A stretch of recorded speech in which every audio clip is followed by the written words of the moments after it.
তবে ঐতিহ্য মেনেই এখানকার প্রতিমা একেবারেই সাবেকিভাবে করা হয়।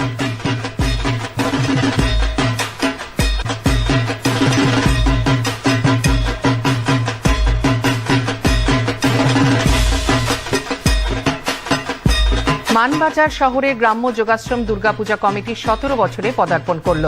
পুজোয় এবারের থিম নেপাল। মণ্ডপে ফুটিয়ে তোলা হয়েছে নেপালের পশুপতিনাথের মন্দির।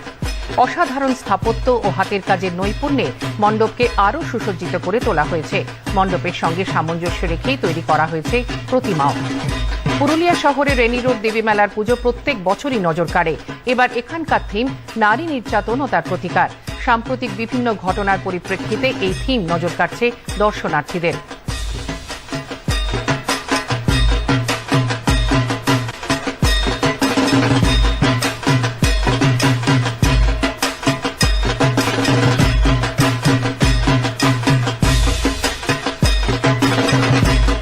অলঙ্গিডাঙ্গার পুজো এবছর 70 বছরে পড়ল। এখানকার থিম সন্ত্রাস। কাশ্মীরের পেহেলগাঁওয়ের জঙ্গি হানার ঘটনার উপর ভিত্তি করে অসুর করা হয়েছে জঙ্গিদের। নজর কেড়েছে আলোকসজ্জাও।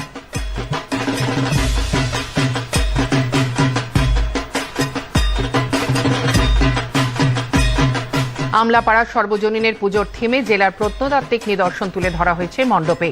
পুজোর প্রধান আকর্ষণ পুরুলিয়ার কাশীপুর রাজবাড়ির প্রবেশপথ।